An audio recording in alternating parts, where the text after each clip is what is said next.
आगरा पहुंचते ही इस खास जगह माथा टेकेंगे चंद्रशेखर आजाद। बाबा साहेब भीमराव अम्बेडकर से जुड़ा है इस जगह का इतिहास। यहाँ गिरा एक एक आंसू बना बाबा साहेब का गजब इतिहास। यहाँ गिरा एक एक आंसू बना बाबा साहेब के इतिहास की ताकत। 25 जनवरी को चंद्रशेखर आजाद जब आगरा की धरती पर कदम रखेंगे तो इतिहास अपने आप को दोहराएगा।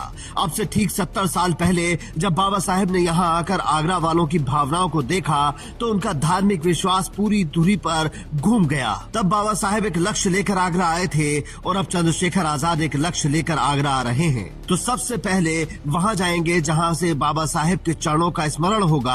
हालांकि अब उनकी रैली का स्थान बदल दिया गया है। पहले वो रामलीला मैदान में रैली करने वाले थे और अब उसका स्थान बदलकर GIC मैदान कर दिया गया है। लेकिन स्थान बदलने से भावनाएं नहीं बदलती हैं और न ही इरादे बदलते हैं। इस रैली में सबसे खास बात यह है कि चंद्रशेखर आजाद उस जगह सबसे पहले जाएंगे जिसकी नींव 70 साल पहले बाबा साहेब ने अपने हाथों से रखी थी। दरअसल 18 मार्च 1956 को बाबा साहेब जब आगरा के अधिवेशन में हिस्सा लेने आए तो रामलीला मैदान से बिजली घर के पास चक्की पाट तक पैदल चलकर पहुंचे और देश के पहले बुद्ध विहार की स्थापना की, जहां चंद्रशेखर आजाद सबसे पहले जाकर श्रद्धा सुमन अर्पित करेंगे। इस बुद्ध विहार का इतिहास अपने आप में खास है क्योंकि ये देश का पहला बुद्ध विहार है और इकलौता बुद्ध विहार है जिसकी स्थापना खुद बाबा साहेब ने की। जब बाबा साहेब का देहांत हुआ तो देश में 6 जगहों पर उनकी अस्थियां रखी गयी। उनमें से एक आगरा का बुद्ध विहार भी है जहाँ चांदी के कलश में आज भी बाबा साहेब की अस्थियां रखी हुई है। 1956 के अधिवेशन में ही बाबा साहेब ने भांप लिया था कि दलित आंदोलन में आगरा मील का पत्थर साबित होगा और अब चंद्रशेखर आजाद भी इसी उम्मीद के साथ आगरा जा रहे हैं। वो कह रहे हैं कि जहां बाबा साहेब का आंसू गिरा हम वहीं से क्रांति की चिंगारी उठाएंगे। जिस स्थान पर बाबा साहब अम्बेडकर की आंखों से आंसू आए, उन्होंने अपने दर्द को समाज के बीच साझा किया और वहां से क्रांति के बीज पैदा हुए। इसलिए इस कार्यक्रम की महत्ता मेरे लिए बहुत अधिक है।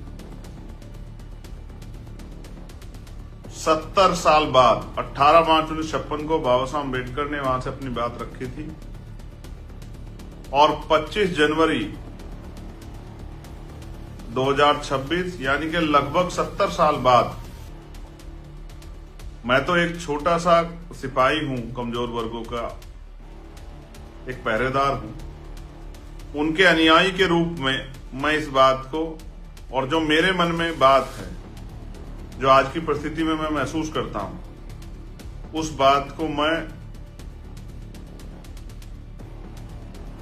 अपने हक वंचित, कमजोर, शोषित, पीड़ित समाज। आपको यहाँ ये जानना भी जरूरी है कि 13 जनवरी 1957 को जब बाबा साहेब के पुत्र यशवंतराव आगरा में उनकी अस्थियां लेकर आए तो राजा मंडी रेलवे स्टेशन पर उनका जबरदस्त स्वागत हुआ, जिसके बाद बुद्ध विहार में उनकी अस्थियों को स्थापित किया गया। उसी दिन से बाबा साहेब के परिनिर्वाण दिवस के दिन तमाम बौद्ध भिक्षु और बाबा साहेब के अनुयायी यहाँ बड़ी संख्या में इकट्ठा होते हैं। अब चंद्रशेखर आजाद यहीं से एक नई राजनीतिक अलग जगाने निकले हैं। इससे पहले उन्होंने पश्चिम उत्तर प्रदेश के मुजफ्फरनगर में एक बड़ी रैली की और अब आगरा को उसका रिकॉर्ड तोड़ने का काम दिया गया है। इस रैली की तैयारियों के लिए आजाद समाज पार्टी के कार्यकर्ताओं ने जबरदस्त मेहनत की है, लेकिन 3 दिन पहले अचानक से स्थान बदलने से उन्हें थोड़ा धक्का जरूर लगा, लेकिन जोश में कमी नहीं आई। चंद्रशेखर आजाद पूरे प्रदेश में ऐसी रैलियों का आयोजन करने का प्लान बना चुके हैं जो विधानसभा चुनाव से पहले पंचायत चुनाव में भी उन्हें फायदा पहुँचाएगा। उसके बाद 2027 विधानसभा चुनाव में भी असर पड़ेगा।